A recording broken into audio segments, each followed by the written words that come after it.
Let's go ahead and start. Good afternoon, and welcome to the monthly conversation of the Private Practice Division. My name is Vince Cotero. I serve as the Professional Development Chair, and we're pleased that you are able to join us and give us an hour of your time today. We're very excited about our program today. Our topic is the private sector planner's role in zoning reform. And we have a very experienced planner who is very well versed on this subject. Her name is Erin. She is the president of the American Institute of Certified Planners. She has been a professional planner working in the upper Midwest for 20 years, both in the private and public sector. She currently serves as the planning group leader for Stantec, and she's based in Minneapolis. Her areas of expertise include long-range planning, best practices for communities of all sizes, and of course, zoning reform. Erin has a Bachelor of Science degree in Earth Systems from Stanford University and a Master of Science degree in Natural Resources from the University of Michigan and a Master of Urban Planning degree also from the University of Michigan. Erin, welcome. Thank you, Vince. I didn't realize we were going back in the Wayback Machine with the introduction. Yes, but thank you for that. I have a presentation that I'm going to walk through, and then I hope we can have some conversation. And maybe since we're a small enough group, it would kind of help me out to know who's on the line. So let me first. Well, before I share my screen, I mean, would it be all right if we did a quick round of introduction? Yeah. Okay. Yeah, let's do that. Steve, do you want to do that, or you want to let me just go around the room here? Well, I'll introduce myself, and then you can go on. Yeah. I am the outgoing chair of the Private Practice Division, and I am proud to announce that Secretary Treasurer Jeff Ray will succeed me on the 1st of January, and Communications Chair Corey Hull, who's on the call, will be Vice Chair. The current Vice Chair, Brad,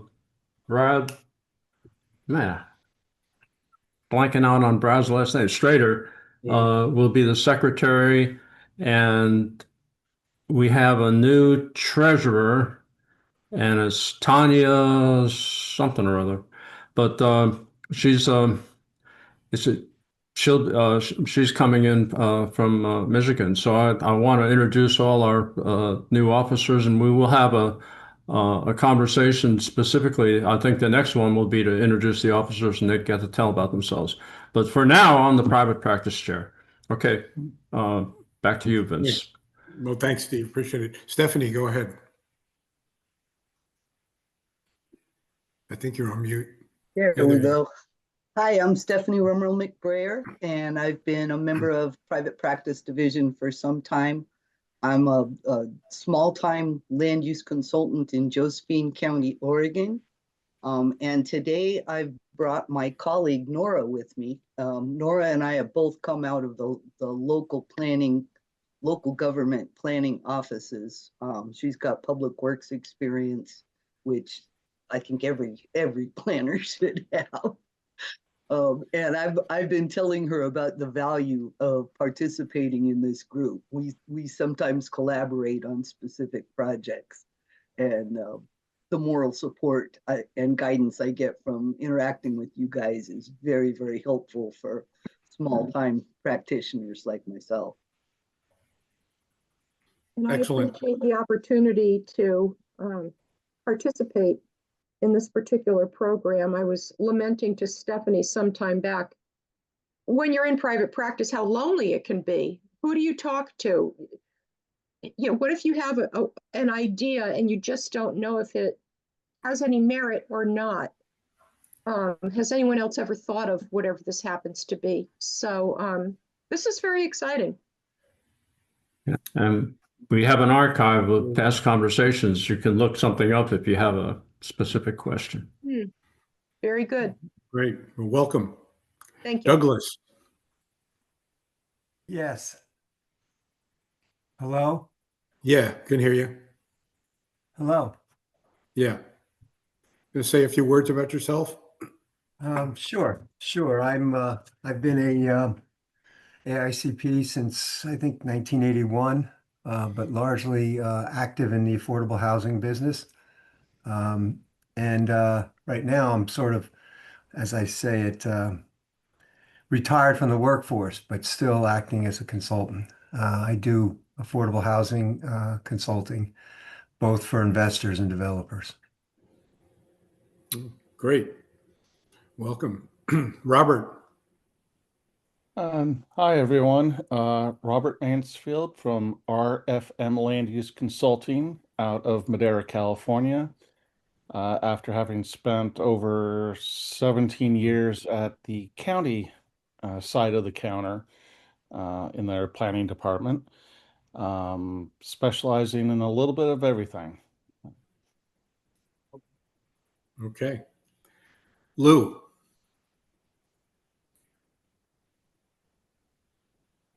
Hello. Hi, everyone. My name is Lou Ho, and I'm an urban designer. And I'm in private practice for the last 25 years or so. I've been away from the US for almost 20 years now. But I'm trying to return and try to get back to the public sectors in Arlington County, where I used to work there. I'm still in private practice right now. Great. Yeah, well, just briefly mention this since the Miss Perdu is here. I used to get my AICP in 2001. And since I left, I couldn't get in touch with AICP. So I kind of lost that thing that now I'm 67. So I'm trying to get the exam again and see if there's another way, because it's kind of, when you get old, it's harder to remember all the data and the dates and all things. So, but I would talk to some of the people there when I go back. I'm still now traveling in China right now. It's 4 o'clock in the morning, 3 o'clock in the morning. Oh, Okay. All right. Wow. Wow. Great. Well, welcome. Corey. Thank you. It's good to meet you. I'm Corey Hall. I work for the Ray Highway Foundation, a nonprofit focusing on reimagining transportation infrastructure and innovations with state DOTs. And I currently serve as the communications chair for PPD, and looking forward to be serving as the vice chair in the new year. Thank you. Oh, great. congratulations. Laura. Hi guys, apologies, my camera has decided not to pop out of my desktop today, so I am not able to share myself, but Alara Mills Gutcher, I am a sole proprietor in Northwest Florida. I've been practicing since 2011 as a sole proprietor, and I have worked for the local government side and other large corporations. I'm also currently the Florida chapter president of APA, so I'm excited in that role also. We just had our state conference last week. It was a great success. So glad to be here today. Excellent. Thanks for joining. Owen. Laura, good to see you after the conference. Owen Bye. Hey, Owen, it's good to see you. Yes, you did a fabulous job for putting that together. Thank you. Oh, I can't take the credit, but thank you. I'll pass that along. I am meeting with Stephanie and Patty next week. I will make sure I tell them personally. Thank you. Yes, please do. Okay.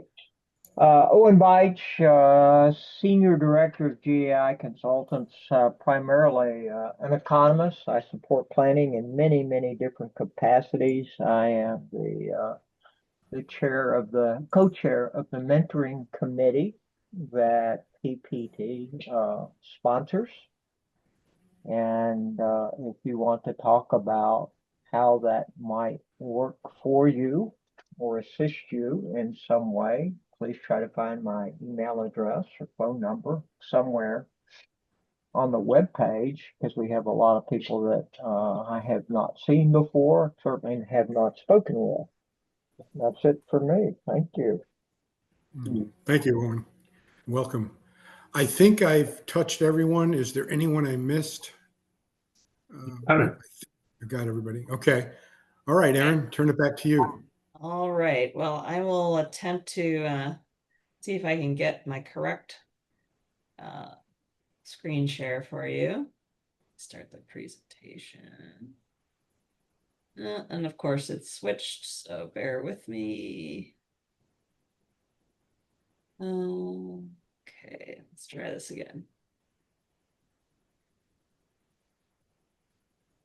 Sorry, this is always the issue when I have the double screen.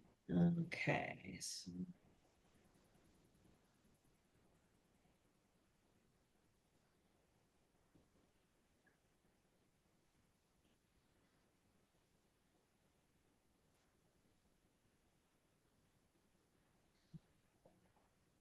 Vince, this is Owen. While Erin's trying to get her screen up, I'd like to make an announcement if I could that might be relevant to what she's trying to load up here.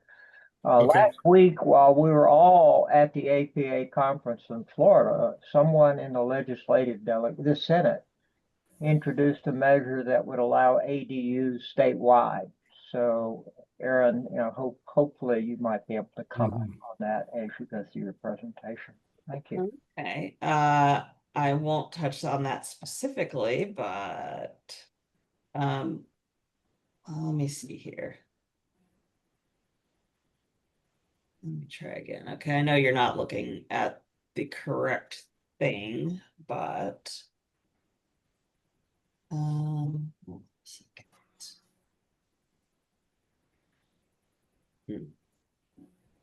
assume you're That still looks good. Are you yeah, you shouldn't be seeing the speaker notes though, so hold on a second. It's still not correct. Let me switch it and try one more time. It's kind of hard to see the fine print anyways. That helps. Yeah, I know. Oh my gosh. Okay, well, I'm gonna have to try one more thing. Apologize for the technical difficulties. I'm going to share the screen in front of me, since that is the one that. Whoa. Oh yeah, that's just my. Here we go. So now are you just? Yeah. Yep. Okay. There you go.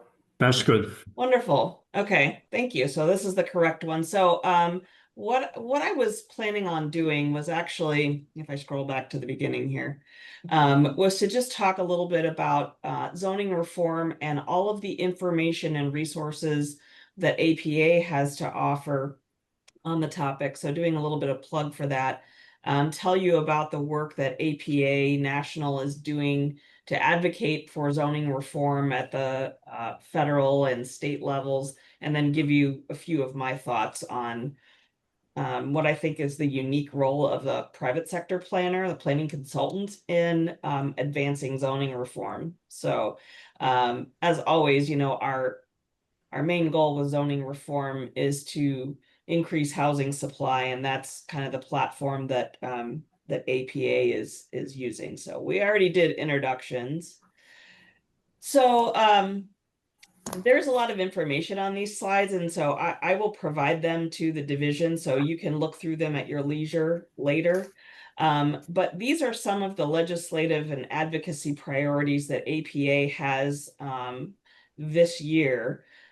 We realize that federal support for zoning reform is really key to increasing the housing supply across the nation. And there's a couple different ways that we at APA are working on this issue.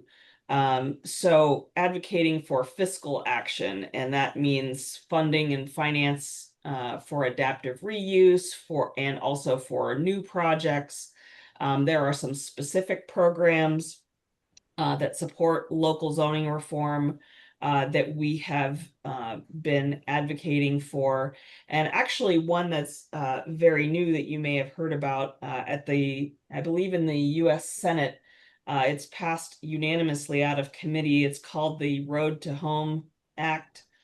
and it actually provides a lot of incentives to local communities to implement zoning reforms. And so we're very excited to kind of see that moving forward. So there's some fiscal action, there are some policy actions that APA is getting behind.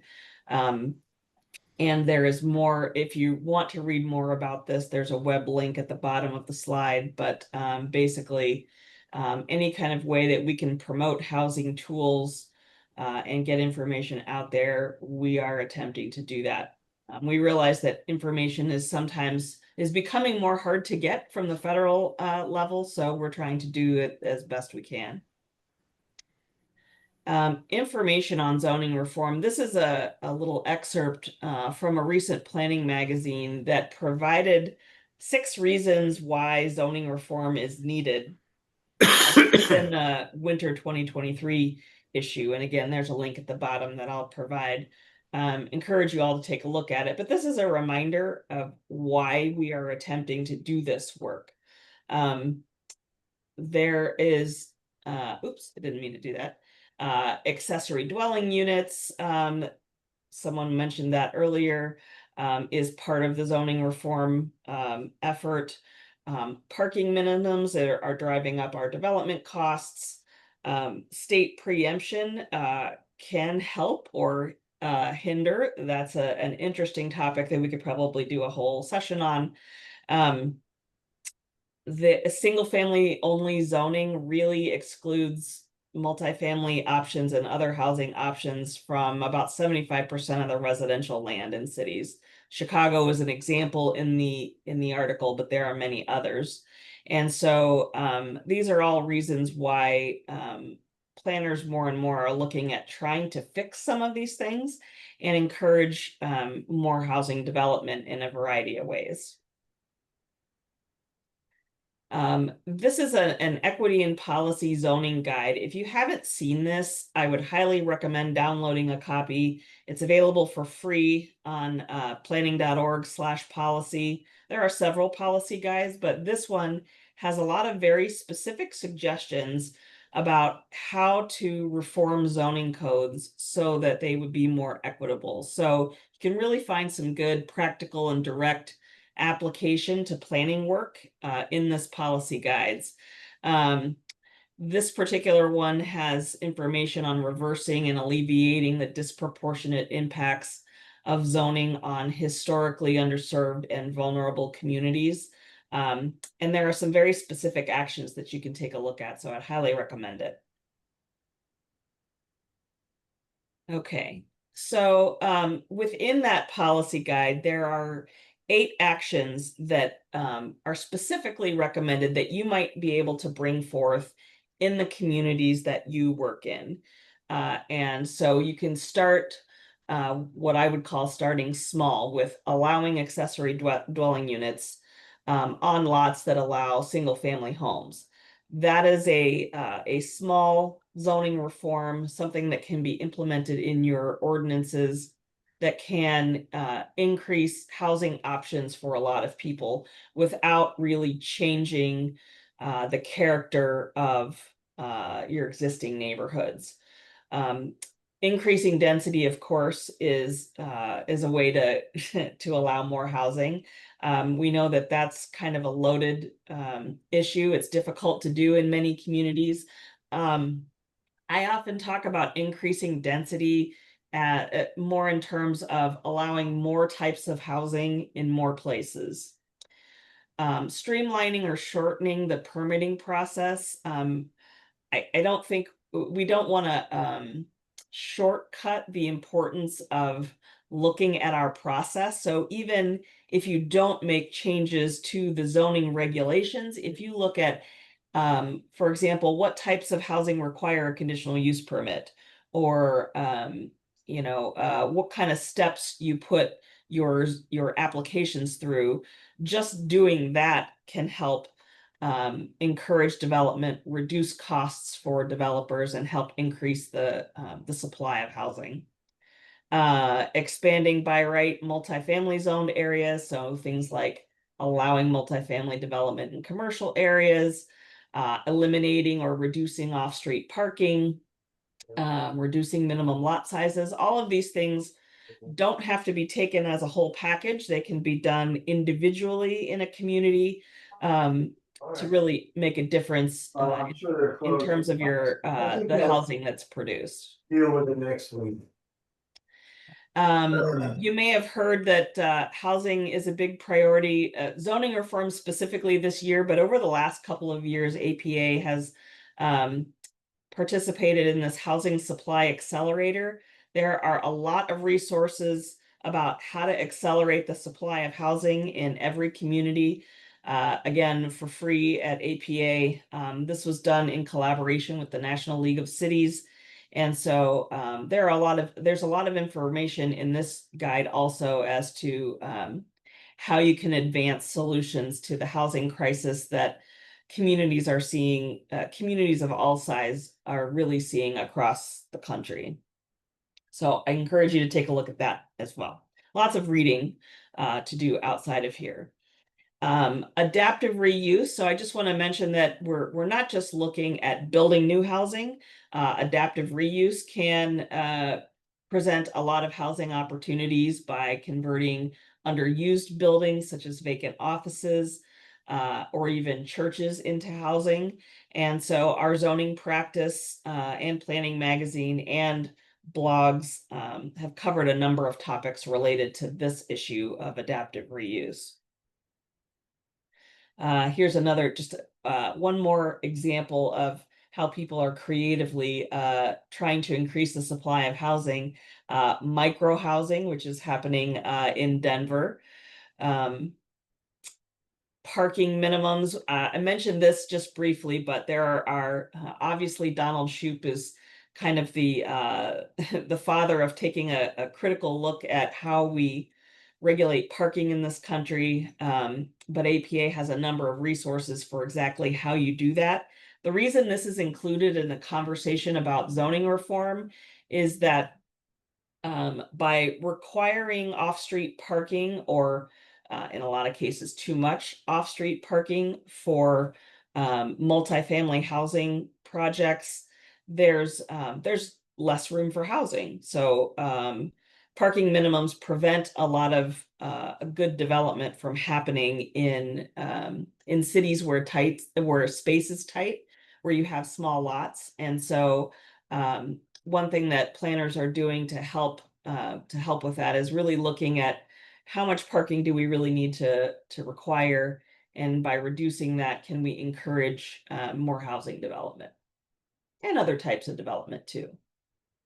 So there's lots of examples of zoning reform in a wide variety of communities across the country. And you can find more detail on all of these on APA's website at some of those links that I provided earlier. But these case studies are really helpful when you're trying to figure out, how to do zoning reform on a scale that is maybe palatable for the communities that you work in. And we have them from all shapes and sizes, from big cities to small. So I encourage you to take a look at those. One of our strong partners in zoning reform has been AARP.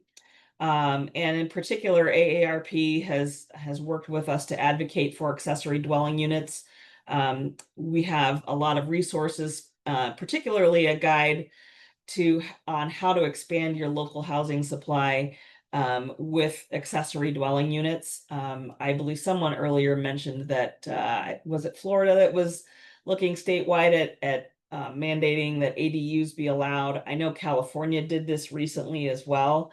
In my experience, I'll go off script here for a moment. In my experience, we did it here in Minneapolis, which is where I live and work. We allow ADUs by right, and there have been very few of them actually built. So I think ADUs are a very good idea. We should look at allowing them. Right now, they're very expensive, and I think that's why you don't see, when you open up ADUs, you don't necessarily see a whole ton of new housing being produced, because for an individual property owner, they can be expensive. But there are things that that planners can look at to even help with that issue as well. Okay, So that was a lot of information that I wanted to just bring to your attention that is there from APA, from the American Planning Association, that can be a resource for you as you're thinking about what does zoning reform look like in the places where I work, and what are some things that I might be able to advance to address problems in your communities. I want to give you a few tips. These were tips from that Planning Magazine article that was about reframing our language choice when we talk about housing and overcoming the fears that a lot of community members have about housing. I have a few more of these ideas at the end of the presentation that I'll share with you too. But I think, you know, as planning consultants, when we're talking about housing types and possible zoning reforms and even increasing density, it's really important to avoid jargon when you're speaking with a community. Focusing on the form and the scale of housing development rather than density numbers like dwelling units per acre or things like that can really help people figure out what types of housing you're talking about, and really see the impacts about, you know, the images are an example, showing images so that you can see what these housing types actually look like, how they might impact a neighborhood or not impact a neighborhood. So focusing on, you know, how large the buildings are, how tall they are, how they relate to a single family home, for example, can help advance the conversation. And one thing, I thought this was a good one that meant, you know, talking to communities about how zoning reforms and changing your zoning can offer new housing choices and options for people. So, you know, you've got people all over the age spectrum who are looking for different housing types than what our traditional patterns of single family zoning offer. You know, we have folks who, as they retire and their kids move away, looking to downsize. We have folks whose kids are newly graduated from high school, from college, looking for places to live. And if we want our communities to be able to house all of these people, keep them in the communities where they want to live, we have to have a variety of housing types. And sometimes thinking about housing in that way can help at least advance the conversation about how zoning can change. And just one more thing I want to mention that's available from APA. If you have specific issues that you're thinking about in your own communities or the ones that you work in, there are curated collections of resources that are arranged by topic on the APA's website in the knowledge base. So the link is again at the bottom of the screen. But you know, if you are interested, for example, in accessory dwelling units and reading more about it, you can go to that link, and all of APA's articles, blogs, case studies, research on the topic is there. We have topics on specifically on zoning reform, on off-street parking. If form-based codes is your thing, we have a completely curated collection of information on form-based zoning. So there are a lot more topics than the ones that are on the screen, but these can also help you advance the conversation about housing and zoning reform in various ways in your communities. And so the last couple slides here are just sort of my thoughts on how we as private sector planners and planning consultants, I think all of us on the call are consulting with local communities in some way, shape, or form. I think there are a few ways that we are uniquely positioned to be helpful for our communities. You know, for one thing, we can bring best practices from across the country just by virtue of taking advantage of what APA has to offer, in addition to your own experience and learning from each other, to bring ideas to places that where they may not have thought of. They know there's a problem, but they're not quite sure how to fix it. in a lot of places where I have worked, I found that taking incremental steps is often necessary. So it's not often where you'll be working in a community and they say, we want to reform our zoning code. So planning consultant, please help us do that. It's usually more like there's a specific problem, and maybe you're going to take the incremental step of looking at how our accessory dwelling units a reasonable solution for your city or your town, or perhaps parking is taking up too much space and you've got infill parcels that just aren't getting redeveloped. So maybe you talk about how your zoning ordinance could be reformed to fix that problem and maybe encourage some unique forms of housing that are needed in the community, things like that. So taking incremental steps is a way that you can gradually lead your communities into a better place in terms of housing. I personally avoid using the phrases zoning reform or eliminating single family zoning. That just tends to alarm people, even if that's sort of maybe what you're talking about. And zoning reform is kind of a jargony thing that I think non-planners don't necessarily relate to. Instead, I like to tailor my messaging focusing on the specific benefits of the zoning changes you're thinking about for the circumstances of that place. For example, this is very common throughout the country that small businesses and even larger businesses and industries are having trouble finding housing opportunities for their workers. So perhaps there's an existing industrial or manufacturing facility or a new operation wants to come to town, but there's not enough housing in the city that matches the cost that their employees can afford. That is a real economic development challenge and a housing challenge. And that's something that I think leaders from across the political spectrum are ready to sit down and talk about. Zoning reforms can create a more development-friendly environment. So for different types of housing for sure, but also other types of development. Talking about removing barriers to development is often a message that resonates with a lot of people, property owners, business owners, even neighbors, wonder why doing a good project takes so long. And if you're focusing on the process that's in the zoning ordinance and how to streamline it, that can help remove barriers to development. Looking at things like parking requirements and things like that can also help remove barriers. And finally, encouraging age-friendly communities. That's a message that I have used before and that again really resonates. If you want, if you talk to folks about, as your parents age out of their current home, is there a place in your current city where they could live? If not, then perhaps there's a problem and we need to take a look at how we can get zoning out of the way to allow more types of development that we need. Another way that I think private sector planners can help address, help the cause of zoning reform, and we have kind of a unique role, is to really help encounter NIMBY backlash. So we know that a huge barrier to producing housing across the country is NIMBYs.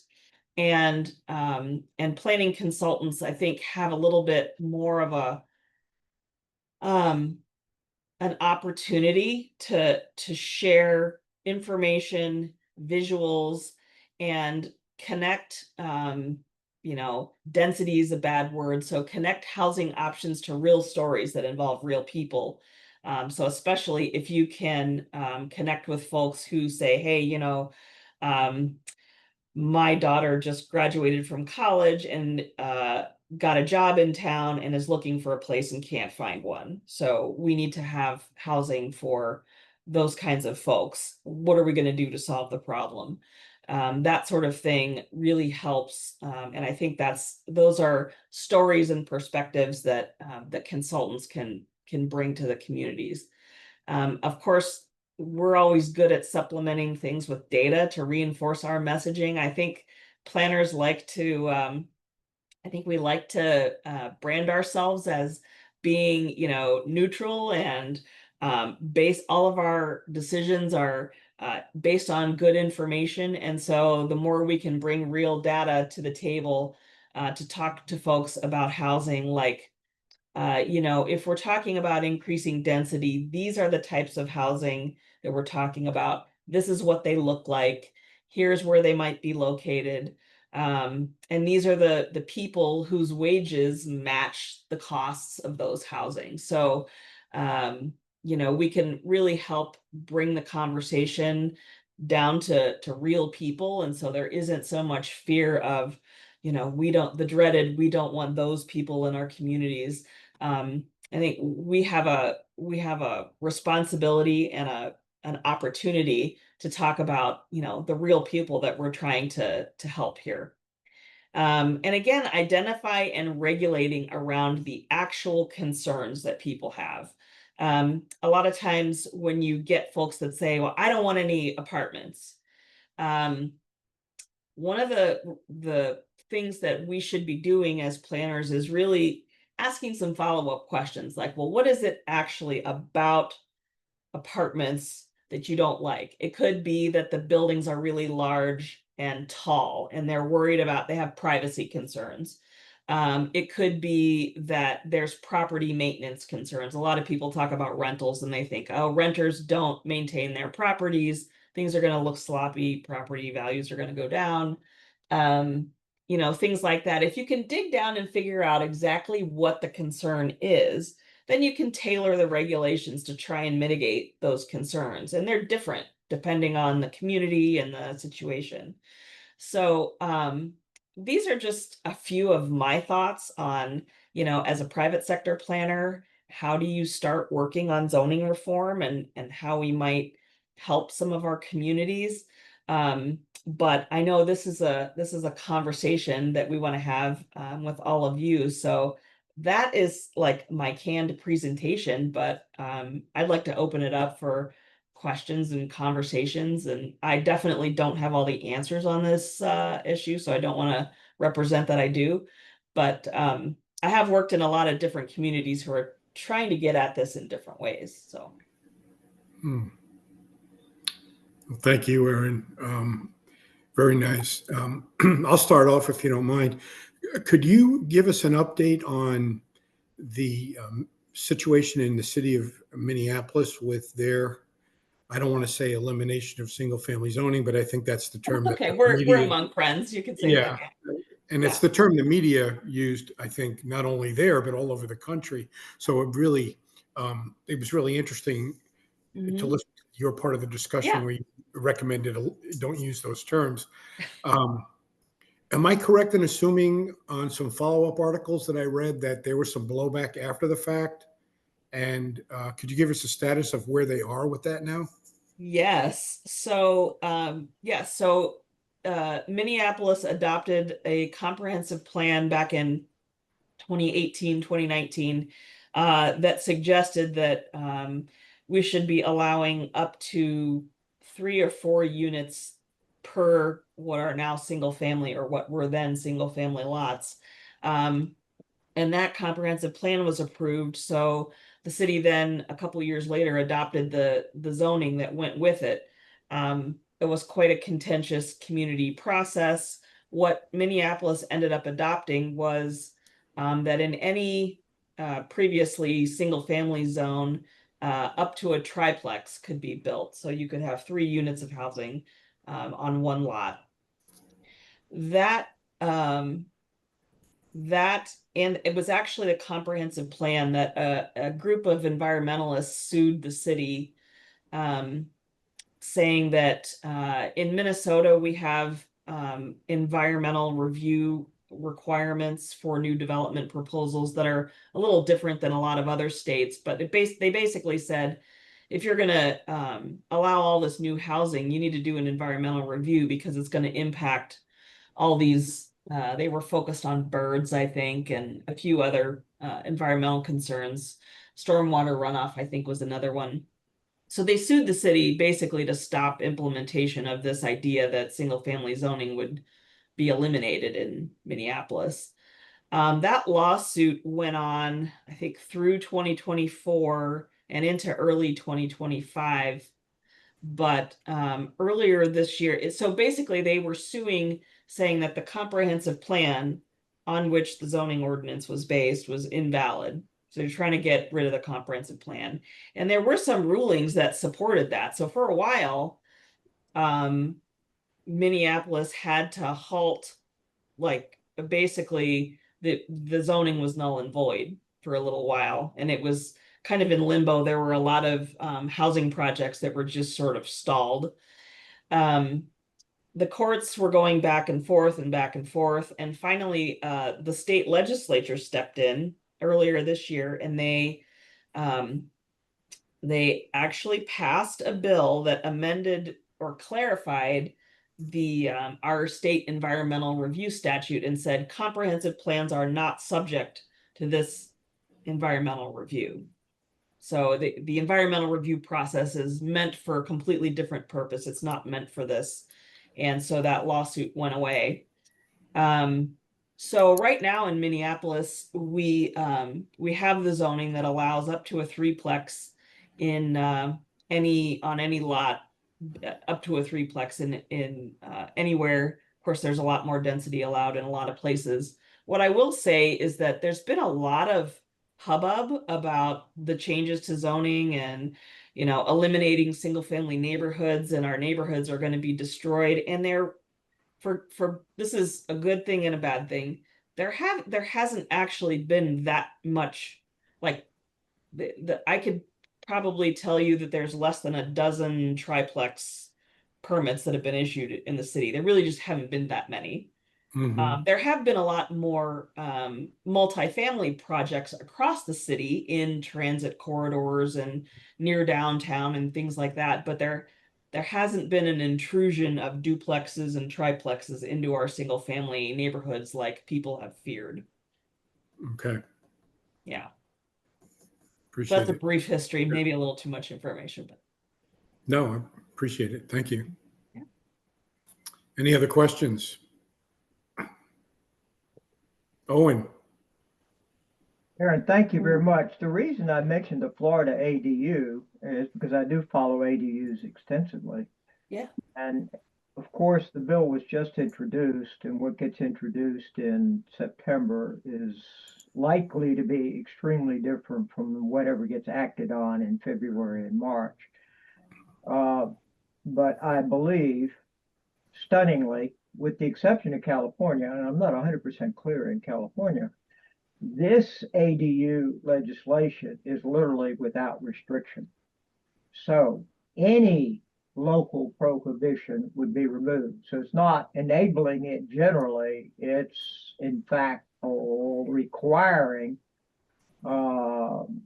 most conditional constraints to be removed, from parking to size to impact fees, go through the entire list. So I compare it to California in the sense that it would be the most liberating and far sweeping, at least at this stage. So it's rather remarkable that that is even being introduced in Florida. it is. I think on everything. So we'll see where it goes. But you know, if you had thoughts about that, I did want to hear them, other than obviously other places are doing that. sure. Yeah. I think in Florida at this point, most of our major counties, I can't speak for our cities, most of our major counties allow ADUs in some form. But you did address, which I think is good for others to hear, that probably the biggest single prohibition or inhibiting factor is their cost.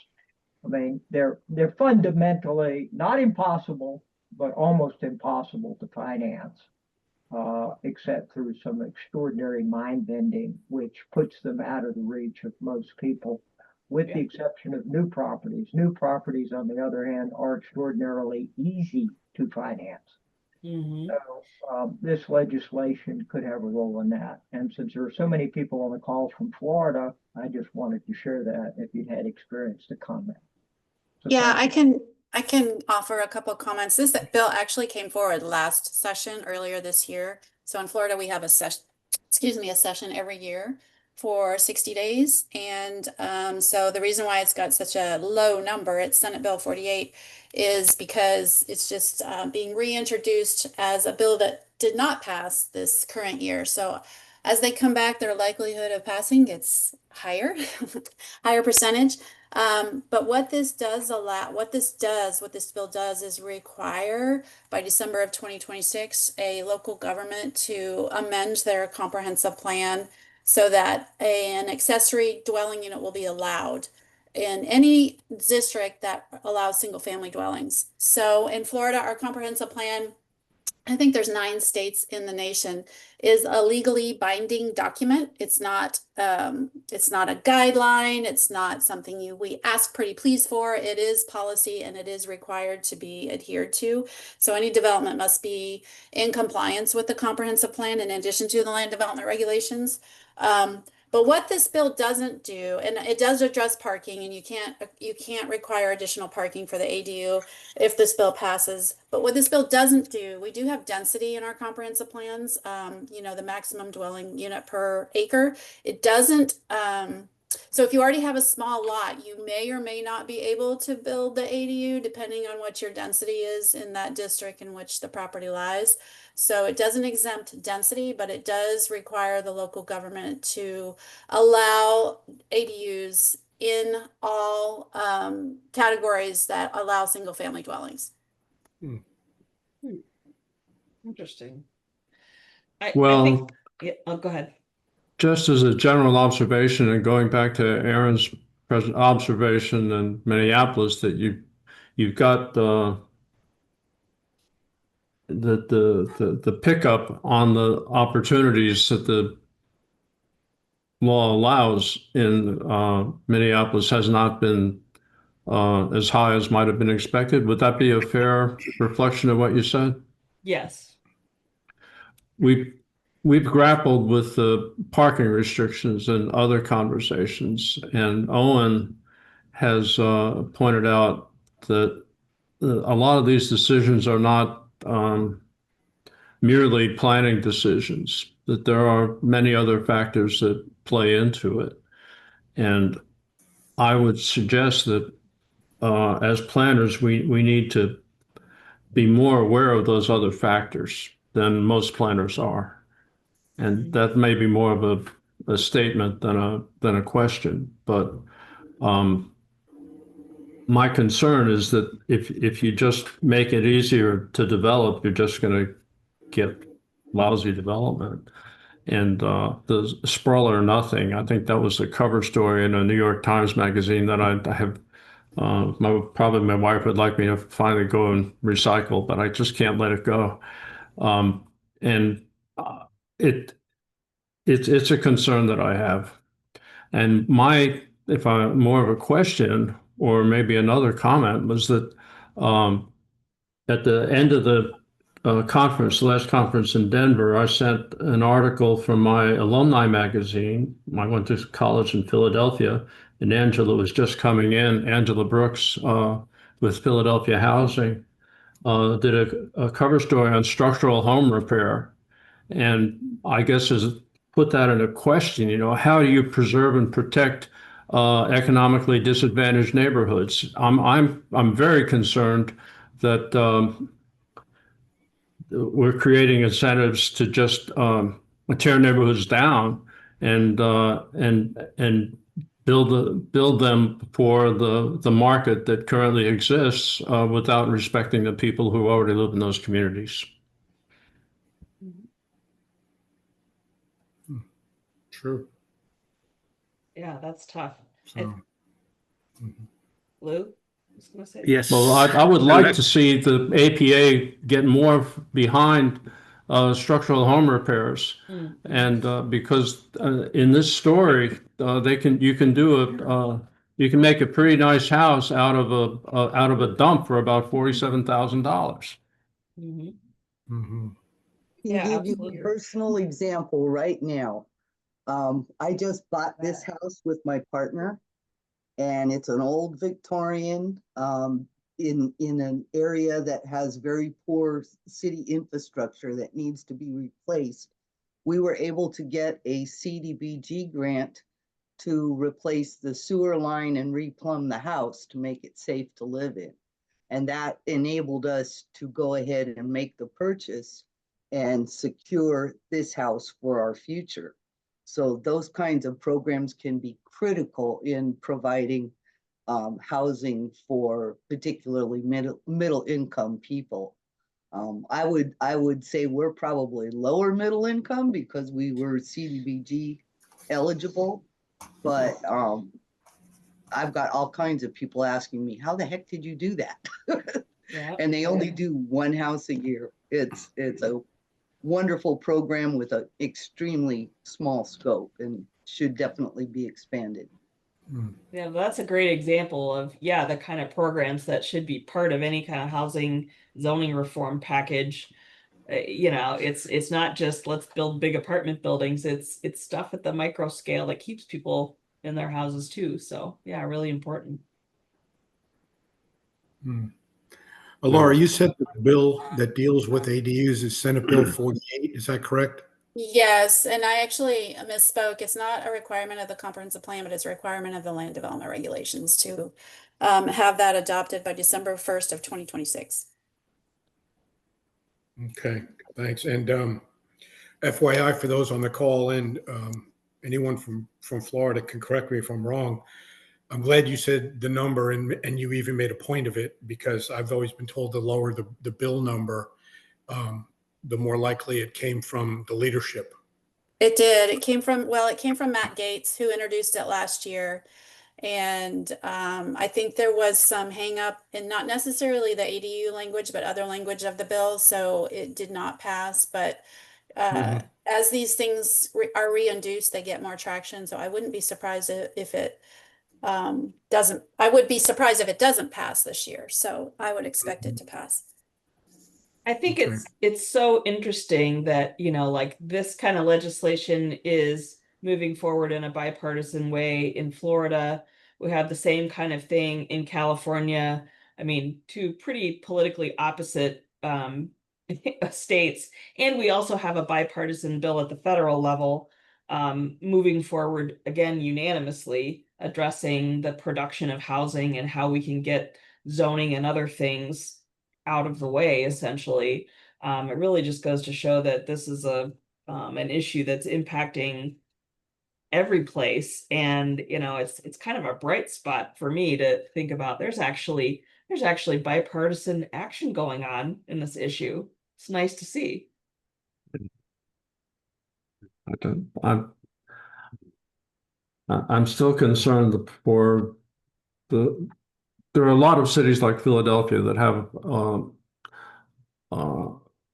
underutilized housing stock, and you could provide a lot of housing by taking advantage of that resource. And I would like to see the APA get a little further behind or stronger behind that area, that opportunity, put it that way. And you know, And it's not a one size fits all. I mean, what might be good for Minnesota? In Florida, we have concurrency requirements, and that's a state law. So we have to make sure there's adequate water and sewer, solid waste, and stormwater systems for development. So the only reason why this might be concerning is that, you know, as a local government looks at their 5-year capital improvements plan and has no idea how many ADUs might come into play. They don't really know how many additional structures that might pop up on these lots that are already developed with another dwelling unit, to understand what that impact is to their water and sewer systems, to existing stormwater systems, Although, you know, impervious surface ratios are often included in comprehensive plans and certainly land development regulations, because we do have so much rain, and it is that we do have flooding issues when we get those rains. So, you know, it's not that the ADU issue is a bad thing, but it's the things that the secondary things that come into play there that we have to also be mindful of. Yeah. Can't argue with water. Yeah, the water is the infrastructure is going to be an issue also when you increase the density. So I'd like to comment on a little bit different angle. I'm basically an urban designer. I used to work for Arlington, Virginia, where Arlington they have a very different urban structure. I'll call it. They have urban corridors and they have suburban corridors. So what I think, when I've been away for a while, so when I hear people talking about eliminating single family, that's almost like just impossible story for me, because the U.S. basically is most of the people live in single family cities or suburbans. When you talk about eliminating that, I couldn't understand how broadly that can affect people's life. But what I think in the suburban, people live in a different lifestyle or different way of life than the people actually live in a higher density houses or condos. So I think we probably, live in the higher density people live in the higher density housing, they probably have a better chance to take a public transportation, where in the suburban area, most people drive cars. So I think, I agree, probably it's a very broad issues, because we're lacking of the housing supplies in the general. But I think if we can, like Arlington, what Arlington did is identify certain areas as urban corridor, and you have a higher density zoning in a comprehensive, when you do a comprehensive plan, and think that can make things easier. You can protect your single family neighborhoods. Some of the neighborhoods are very nice, and people have owned the house for many years, or even generations. So if we can identify certain areas as an urban corridor, and complement with public transportation, probably easier to do that, and also separate the two different type of residents, different lifestyles. Well, to your point, we've had people on earlier conversations who mentioned what I think is what they call it MBTA zoning in Massachusetts. If your jurisdiction is served by the MBTA, you have to provide for multifamily housing in your zoning ordinance. I think that's pretty cool, because that separates the what do you call it? The places where reduced parking would actually work from places where you have no alternative but to drive. And it helps, I think, to focus it in a way that maybe some other statewide legislation would not. Right. Steve and Vince, I just want to have everybody keep in mind at the time, it's now past 4 o'clock. So yeah, wanted to be mindful of time. Yeah, we are very mindful of that 4 o'clock. So thank you for reminding me. Right. We cannot, completely talk through these issues, but this could be a good start. Mm-hmm. Well, Erin, thank you. Thank you for a very good presentation. Very enjoyable, very knowledgeable. Yeah, well, it was really nice being here. Thanks for the invitation. Happy to come back if you want to continue the conversation sometime. So just let me know. I was just going to say that, yeah, and Sure. Owen's doing the clapping. Okay. I'm yeah, not that or if you technological. just want an update on what's going on, that I'm here for that too. Owen doesn't always clap, so you take that. wow. That's quite a Okay. quite a great. compliment. All We got right. some others coming, other clapping coming too. Would you be kind enough to send the slides to me and then I'll? Yes, I will do that right now. Thank you. Okay. And really appreciate it. And Yep. sorry, Brad Yeah. wasn't on the call. You could have had a little University of Michigan reunion thing going there. But anyway, Okay. for those of you who do follow college football, may your team win this Saturday. And really appreciate your attendance. And we'll see you at the next one. And we're going to keep in mind, I'm still working on a webinar, maybe two, before the end of the year. And we have a program in December, a conversation, meet the new board.